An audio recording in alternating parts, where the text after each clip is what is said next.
This channel does not promote any violent, harmful, or illegal activities. All content provided by this channel is meant for an education purpose only. সন্দেশখালীর বাঘ শেখ শাহজাহান কোথায় সে? প্রশ্নের উত্তর এখনো হাতে আসেনি, খোঁজ চলছে। তবে আজ শুধু শাহজাহানের কথা আপনাদেরকে বলবো না, আরও এক চরিত্র আছে যিনি শাহজাহানের মতোই আরও এক মুখ্য চরিত্র। তিনি শিবু হাজরা। লোকমুখে শোনা যায় সন্দেশখালীতে শাহজাহানের পরই নাম্বার 2 এই শিবু। প্রাক্তন সিপিএম বিধায়ক নিরাপদ সর্দারের অভিযোগ ছিল যে এই শিবু হাজরা শাহজাহানের একটা হাত। শিবু হাজরা নাকি নিজেকে বাঁচানোর জন্য পালিয়ে বেড়াচ্ছে। শুনবো।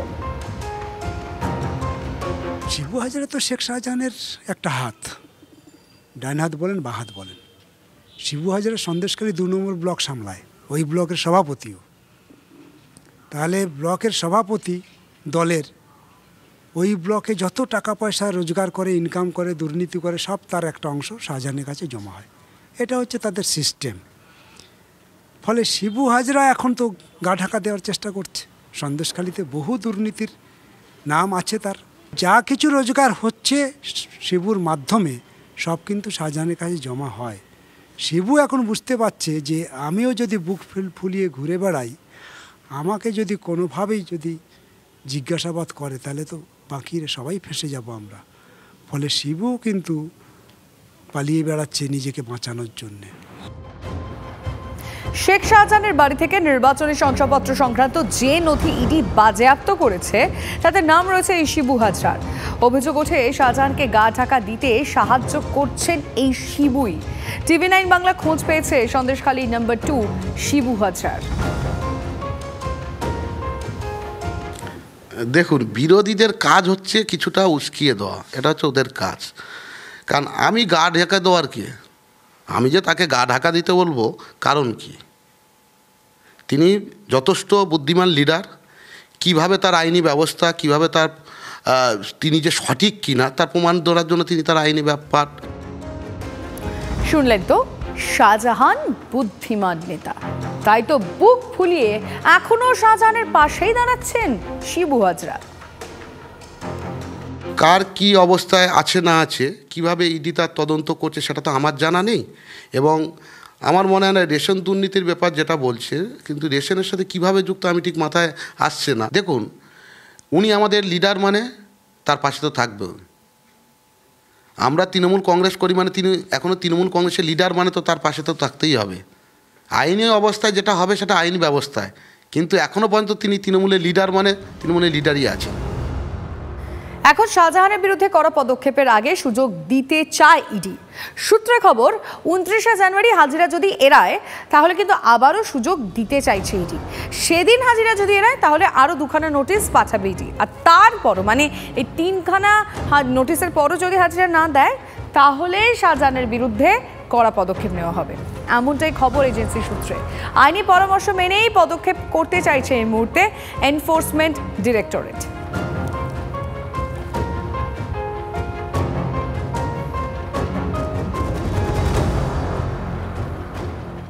ইডির সিজার লিস্টে শাহজাহানের ছায়া সঙ্গী শিবু হাজরার নাম রয়েছে। শাহজাহানের ছায়া সঙ্গীরও চোখ ধাঁধানো সাম্রাজ্য।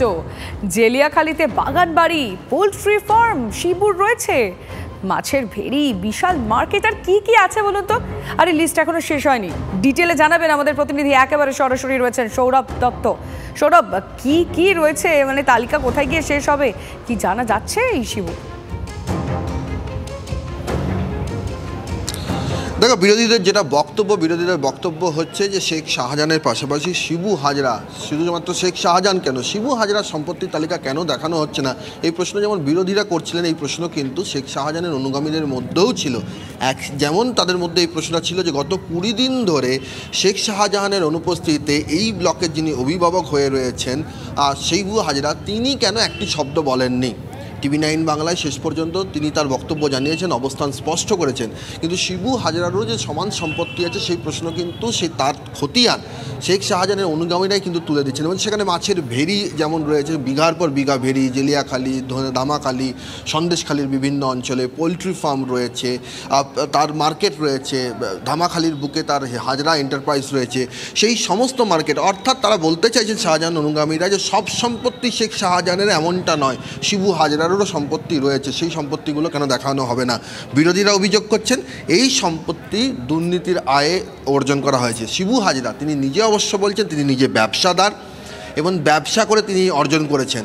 বাকিটা জনতা জনার্দন, সন্দেশখালীর মানুষ সবচেয়ে ভালো জানেন এই আয়ের উৎস কী। একেবারেই তাই, জনতা জনার্দনই সমস্ত প্রশ্নের উত্তর সঠিক সময় দিতে পারবেন, আমারও সেটাই মনে হচ্ছে। সৌরভ, আপাতত তোমায় ধন্যবাদ। অন্যদিকে আর একটা ছবি আমরা আপনাদের দেখাবো। প্রজাতন্ত্র দিবসে জাতীয় পতাকা উত্তোলন, সেটা হওয়ার কথা ছিল, সব জায়গায় যেমন হয়। কথা ছিল দুস্থদের হাতে তুলে দেওয়া হবে কম্বল, কিন্তু হলো কই? 26শে জানুয়ারি সকালে সব ছাপিয়ে তৃণমূলের দুই গোষ্ঠীর চরম বিবাদ দেখলো গোটা গ্রাম, যার জন্য এত আয়োজন। সেই প্রজাতন্ত্র দিবসের অনুষ্ঠানই হোঁচট খেলো বারবার। শাসক দলের দুই গোষ্ঠীর বিবাদে তপ্ত আসানসোল দক্ষিণের 57 নম্বর ওয়ার্ডের ফতেপুর গ্রাম। শুক্রবার গ্রামে প্রজাতন্ত্র দিবসের অনুষ্ঠানের আয়োজন করে তৃণমূল সমর্থিত 16 আনা কমিটি। একই সঙ্গে গ্রামে আলাদা করে পতাকা উত্তোলন ও কম্বল বিলির আয়োজন করে কয়েকটি পরিবার। অতিথি হিসেবে আমন্ত্রণ করা হয় পাশের ওয়ার্ড অর্থাৎ 58 নম্বর ওয়ার্ডের প্রাক্তন কাউন্সিলর তথা বর্তমান তৃণমূল কাউন্সিলর সঞ্জয় নুনিয়ার বাবা রোহিত নুনিয়াকে। আর এতেই আপত্তি বাসিন্দা থেকে তৃণমূলের একাংশে। যেহেতু আমাদের জায়গায় ওরা দাদাগিরি করে অ্যাকচুয়ালি কম্বল বিতরণ করতে এসেছিল, আমরা সেটা একদম প্রতিবাদ করেছি, তীব্র প্রতিবাদ করেছি।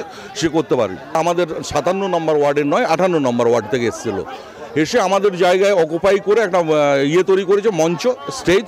এই ল অ্যান্ড অর্ডার প্রবলেম একটা হওয়ার সম্ভাবনা ছিল, যারা ইচ্ছা করে গন্ডগোলটা পাকানোর চেষ্টা করছিল তারা পারেনি।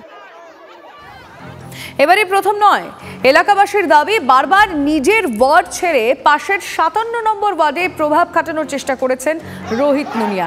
যদিও যারা রোহিত নুনিয়াকে আমন্ত্রণ জানিয়েছেন তাদের কি দাবি শুনবে? সমিত মাঝি আমাদের কোনো হেল্প করেন না, উল্টে আমরা যদি ওর কাছে যাই তো বলে কি আমার কাছে সময় নেই, আমি যেতে পারবো না। দাদার কাছে গেছি, দাদা আমাদের হেল্প করেছে। গ্রামের মধ্যে দুটো ভাগ হয়ে গেছে। 58 নম্বর ওয়ার্ডে তৃণমূল কাউন্সিলরের বাবার বিরুদ্ধে সরব ফতেপুরের বাসিন্দাদের একাংশ। যাকে কেন্দ্র করে এত হইচই, সেই রোহিত নুনিয়া কি বলছেন?